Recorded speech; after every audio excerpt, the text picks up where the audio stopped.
लाओ अपने 100 विधायक, हम 100 विधायक आपके साथ तैयार है, सरकार बना लो।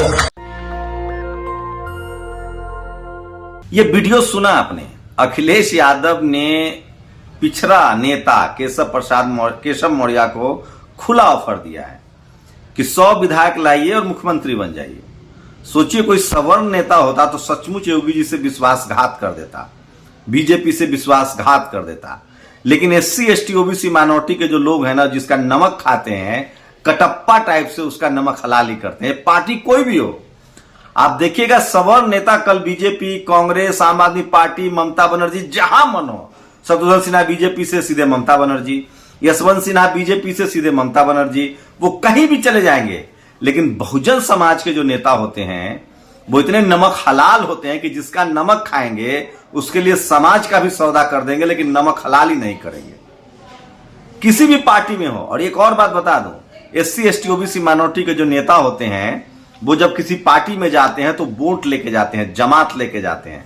सवर्ण समाज के जो नेता होते हैं वो सिर्फ अपना लेके जाते हैं, क्योंकि राजेंद्र प्रसाद सिंह कहते हैं कि कांग्रेस, बीजेपी या ममता बनर्जी या जितने भी सवर्ण लीडरशिप वाली पार्टियां हैं वो बड़ी पार्टी नहीं है, वो पैसे वालों की पार्टी है। उसके पास जनाधार कहां है? जनाधार तो इस देश में एससी एसटी ओबीसी माइनॉरिटी की लीडरशिप वाली जो पार्टियां हैं, Sapa, Basapa, RJD, JMM, DMK, JDS, क्योंकि संख्या 90% इनकी है, बस वो पैसे वाली पार्टी नहीं है। दूसरी बड़ी खबर जेएनयू से है। जेएनयू में किसी ने लिख दिया है दीवार पर कि ब्राह्मण देश छोड़ो। तमाम ब्राह्मण समाज के गायक, लेखक, पत्रकार सब इसकी निंदा कर रहे हैं। बिल्कुल निंदा होनी चाहिए। बाबा साहब ने बहुत पहले कह दिया है, ये देसी विदेशी वाला एंगल नहीं चलेगा। वो तो बीच बीच में मोहन भागवत जानबूझकर कहते रहते हैं कि सबका डीएनए एक है, सबका डीएनए एक है। लेकिन एक सवाल जरूर है, सोचिए कि पूरे अफ्रीका में एक भी श्वेत शासक नहीं है, सब अश्वेत हैं। वहां का श्वेत मूल निवासी है।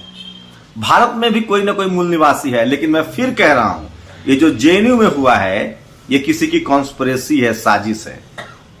इसकी जांच हो और जय भीम लिखा। मैं दावे के साथ कह सकता हूं कि किसी बहुजन तो ऐसा नहीं चाहता है। हम लोग बुद्ध के मानने वाले लोग हैं, फूले पेरियार अम्बेडकर को मानने वाले लोग हैं। हमें कलम की ताकत पर सब कुछ चाहिए, तलवार तो हमें चाहिए ही नहीं चाहिए। इस देश में नक्सली आंदोलन का शुरुआत किसने किया, उसकी जाति पता कीजिए। इस देश में बम कौन बांधता है, इस देश में हिंदू मुस्लिम दंगा कौन करवाता है, इस देश में जातीय हिंसा कौन करता है। एक भी बहुजन इस देश में इस तरह के काम नहीं करते हैं। इसलिए मैं कह रहा हूं जो जेएनयू में लिखा गया है उससे कम से कम बहुजनों का तो कोई लेना देना नहीं है। इसकी जांच हो और जो आरोपी है उसको सजा हो, अगर ऐसा लिखा गया है तो। लेकिन सोचिए, किसी ने लिखा है कि सिर्फ अभी तो दीवार पर लिख दिया तो इतनी तकलीफ हो रही। अगर मान लीजिए, और उन किताबों का क्या करेंगे जिसमें शूद्रों को, अछूतों को इंसान ही नहीं समझा गया है? उन धर्म ग्रंथों का क्या करें जिसमें किसी को नीच कहा गया है? उन दिमाग का क्या करें, उन जातिवाद का क्या करें जो रोज हमें झेलना पड़ता है? इस देश में एक भी एससी एसटी ओबीसी माइनॉरिटी का आदमी सीने पर हाथ रख के कह दे कि वो जातिवाद का शिकार नहीं है। चाहे गांव हो, चाहे चपरासी हो, चाहे चीफ जस्टिस हो, जस्टिस कर्णन हो, चाहे बाला सुब्रमण्यम हो जाए, बालाकृष्णन बन जाए, आपको जातिवाद पीछा नहीं छोड़ती है। खैर, आज ही जातिवाद का बता रहा हूं। जेएनयू में दीवार पर लिख दिया तो खबरें चल रही है, विरोध हो रहा है। ये सवर्ण समाज की ताकत है, उनके पास टीवी है, अखबार है, वो लिखना पढ़ना जानते हैं। हमारे तो हत्याएं हो जाती है, हम नहीं बोलते, हमारी गलती है। बताता हूं आज कहां कहां हत्याएं हुई है, सुनते जाइएगा। भीलवाड़ा में एक बहुजन समाज के, भील समाज के युवक की पैर तोड़ दिया गया था, पालनपुर में उनकी मौत हो गई। लेकिन ये सिर्फ भीलवाड़ा का मसला नहीं है, और बता रहा हूं एक एक करके। मैं इसलिए कह रहा हूं कि आप मरते रहिए। ये देखिए, ये है वो क्रांतिकारी साथी जिनकी हत्या कर दी गई है राजस्थान में। एक और फोटो दिखा रहा हूं। SC youth was tied to a tree, publicly humiliated and beaten up for overtaking caste Hindus. ये इस युवक ने कर्नाटक में कोलार में सुसाइड कर लिया क्योंकि इनको टॉर्चर किया जा रहा था। मध्य प्रदेश में एक शख्स ने खाना खा लिया एक शादी में, उनसे बर्तन धुलवाया जा रहा है। पता कीजिए कि इन बारातियों की जाति क्या थी। मैं इसलिए कह रहा हूं ना कि, और साफ करने वाले की जाति भी पता कीजिए, वो पक्का एससी एसटी ओबीसी माइनॉरिटी होगा। तो इसलिए मैं कह रहा हूं कि वो तमाम खबरें हैं जो सोशल मीडिया पर वायरल है। लेकिन सवाल है कि दीवार पर किसी ने कॉन्स्पिरेसी करके लिख दिया तो उसका संज्ञान ले रहे हैं, लेकिन पायल तडवी, रोहित वेमुला, डेल्टा मेघवाल, बहुजनों की हत्या हो रही है, उस पर कोई बात नहीं करने वाला है। टीवी अखबार के पास टाइम नहीं है। यह है कास्ट हिरार्की। आपको अपने समाज के लिए खुद बोलना पड़ेगा। और मैं इसीलिए कह रहा हूं कि यह जांच हो जेएनयू में किसने लिखा है। मैं फिर कह रहा हूं, इस देश के सरकारी संस्थाओं को बर्बाद करने की कोशिश है ये। चूंकि SC ST OBC माइनॉरिटी के लोग ज्यादा जेएनयू में हैं, जेएनयू को बंद करने की साजिश है। ये बड़ी कॉन्स्पिरेसी है मनुवादियों की। इसकी जांच हो, वो पक्का वही निकलेगा जिसका मुझे शक है। नहीं भरोसा है तो जांच कर लीजिए। और संकेत उपाध्याय, चित्रा त्रिपाठी, सब छाती पीट रहे हैं। मनोज मुंतशिर, उनसे पूछिए कि किसी ने लिख दिया, जांच भी नहीं हुई और उन्होंने जय भीम वालों को दोषी मानना शुरू कर दिया है। इसकी जांच हो बाकायदा, पता तो चले कि कौन किया। इस देश में देखा गया है कि मंदिर मस्जिद करने के लिए, हिंदू मुसलमान करने के लिए कौन लोग कॉन्स्पिरेसी करते हैं, कौन मस्जिद में मांस फेंकता है, कौन मंदिर में बांस फेंकता है। मैं फिर कह रहा हूं, इसकी जांच हो। अखिलेश यादव का एक वीडियो वायरल हो रहा है जिसमें उन्होंने केशव प्रसाद मौर्य को कहा है कि विधायक 100 लेके आइए और मुख्यमंत्री बन जाइए। सोचिए, सवर्ण कोई होता तो बन भी जाता, लेकिन बहुजन है वो नहीं बनेंगे। आजम खान पर फिर केस दर्ज हो गया है। पता नहीं उनके साथ क्या करेंगे। कल चंद्रशेखर रावत ने मुलाकात की थी। मैनपुरी चुनाव, सोचिए, बाइपोल में बीजेपी दम लगा रही है और पुलिसों की घेराबंदी हो रही है। यदि आपका कोई शत्रु नहीं है तो इसका अर्थ यही है कि आप उन जगहों पर भी मौन थे जहां अन्याय हो रहा था और वहां बोलना जरूरी था। निशा उरांव ने यह बात लिखी है, दम है इस बात में। और सोचिए, ऐसा क्या है कि प्रधानमंत्री के काफिले में ही एम्बुलेंस आ जाता है। कुछ तो गड़बड़ है दया, पता तो करो। मीडिया मार्केटिंग है, ये मैनेजमेंट है, समझिए। और क्रांति की शुरुआत हो चुकी है, बिगुल बज चुका है, बहुजन समाज जाग चुका है। जय भीम। इस तरह की लाइनों से बचे। मैं दावे के साथ कहता हूं कि कोई बहुजन ऐसा नहीं है। हम लोग किसी भी तरह के हिंसा के खिलाफ हैं, किसी भी तरह के द्वेषपूर्ण बातचीत के खिलाफ है। हम लोग जातिवाद के खिलाफ लड़ रहे हैं, वर्चस्ववाद के खिलाफ लड़ रहे हैं। जय भीम का मतलब होता है इक्वालिटी, समानता। ये बड़ी कॉन्स्पिरेसी है जेएनयू में बहुजनों को बदनाम करने की। इसकी जांच हो। चित्रा लिखते हैं, जेएनयू पृथ्वी पर एकमात्र विश्वविद्यालय है जो अपनी पढ़ाई लिखाई से ज्यादा हिंसा, दंगा। ये चित्रा त्रिपाठी को टैग करके अजीत त्रिपाठी ने लिखा है। जेएनयू को बंद करने की साजिश है, बचाना पड़ेगा। दिमाग में जहर भरकर कैसे पढ़ रहे होंगे, परिवार ने भेजा होगा पढ़कर। सोचिए, ये घोर जातिवादी लोग जिनके नस नस में जहर भरा हुआ है जातिवाद का, वो बहुजनों को अचानक ये एम्बुलेंस का प्रधानमंत्री काफिले एकदम नजदीक आ जाना प्रधानमंत्री की सुरक्षा में चूक है। जितेंद्र मीना ने लिखा है। गुजरात चुनाव में कुछ अंदाजा नहीं लग रहा है। ये पोस्ट देखिए, सालों बाद गुजरात में ऐसा चुनाव जिसमें खुले तौर पर हिंदुत्व कार्ड मुद्दा नहीं बन पाया है। पहले चरण की वोटिंग में यही हुआ। न कोई मुद्दा सिर चट के बोल रहा है, न कोई भाषण, न परिवर्तन की लहर, न समर्थन की।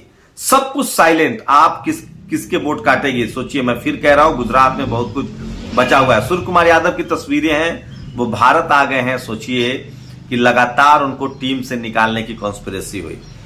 उनका आत्मविश्वास तोड़ा जाए, इसलिए न्यूजीलैंड दौरे पर कहा गया कि वो बांग्लादेश दौरे से बाहर है। ये होता है मनोवैज्ञानिक दबाव बनाना। और ये वो युवा साथी हैं बहुजन समाज के। अंत में इनका भाषण भी सुनिएगा। इन पर हमला हुआ था, इनके पैर तोड़ दिए गए थे और अब इनकी मौत हो गई है। और बहुजन समाज के लोगों, उठो जागो लड़ो। ये कार्तिक भील हैं, राजस्थान के थे। और ये देखिए मैनपुरी में किस तरह से पुलिस गश्ती कर रही है। 5 को वोटिंग है तो वहां लगातार जो है वो पुलिस का दबाव बनाया जा रहा है। ये SC समाज के यूथ है कर्नाटक के कोलार में, जहां सुसाइड कर लिया। मैं बहुजनों से कह रहा हूं कि गिव अप मत कीजिए। इस जातिवाद, मनुवाद, ब्राह्मणवाद के खिलाफ लड़िए, सुसाइड मत कीजिए। यूपी में बिजली कर्मचारी 3 दिनों से हड़ताल पर हैं, आपको खबर नहीं पता चलेगा। संवेदनाएं मर गई है। सोचिए, मध्य प्रदेश में एक युवक ने खाना खा लिया तो उनसे बर्तन साफ करवाया जा रहा है। और रवीश के इस्तीफे पर इतना बवाल है। जी हिंदुस्तान बंद हो गया, 300 कर्मचारी की नौकरी चली गई, कोई नहीं बोल रहा है। और जेएनयू में केवल ब्राह्मणों के खिलाफ लिखे नारे लिखे गए हैं। मीडिया मुझे वाले झूठ बोल रहे हैं कि बनियों के खिलाफ लिखा गया। कुलदीप ने ट्वीट किया है, ये इन्होंने कहीं लिखवाया है, यही लोग कुछ करते होंगे उल्टा पुल्टा। एम्बुलेंस साफ साफ पीछे से आती दिख रही है। क्या प्रधानमंत्री के काफिले में गाड़ियों के अलावा किसी की एंट्री है? और ये तस्वीरें सब लोगों को पेट में दर्द दे रहा है। चंद्रशेखर रावत, आजम खान और अखिलेश यादव एक मंच पर दिख रहे हैं। चंद्रशेखर ने कहा है कि मैं जयंत चौधरी अखिलेश के गठबंधन में हूं। अफसोस एक कंदील जो रोशन हुआ वही धुआं देने लग गई। रचनाकाल से ट्रोल बनकर ये मनोज मुंशीर शुक्ला हो गए हैं आजकल। घोर जातिवादी और ट्रोलिस्ट आदमी है ये। और कल जीडीपी के आंकड़ा है, चोर अनिल अंबानी पर एलआईसी से 3400 करोड़ रुपए का कर्ज है। चोर अनिल अंबानी दिवालिया हो गया, एलआईसी के अनिल का कर्ज बाजार में बेचने की बोली मंगवाई। ACRESSG ने एलआईसी से अनिल के लोन खरीदना चाहा है। तो ये दोनों अंबानी अडानी देश का सारा संपत्ति खरीदने में लगे हुए हैं। और ये देखिए, ये मेरठ का दरोगा रोड शो कर रहा है, प्रधानमंत्री से ज्यादा प्रेरित है। और तमिलनाडु के पलकरई में शेड्यूल कास्ट बच्चों से टॉयलेट साफ करवाया जा रहा था। चेहरा ब्लर कर दीजिए, बच्चा नहीं दिखा सकते चेहरा। SC ST OBC धर्म की अफीम का नशा करे एवं 5 किलो राशन पर जिंदा रहे। सोचिए, लगातार SC ST OBC माइनॉरिटी के बच्चों के स्कॉलरशिप खत्म किए जा रहे हैं। कक्षा 1 से 8 तक SC ST OBC वर्ग के और अल्पसंख्यक छात्रों को दी जाने वाली फ्री मैट्रिक छात्रवृत्ति को नरेंद्र मोदी सरकार ने बंद कर दिया है। तो आप जयकारा लगाते रहिए, आपके बच्चों का एजुकेशन छीना जा रहा है। तो ये सबसे बड़ी खबरें थी सोशल मीडिया पर जो आज वायरल है।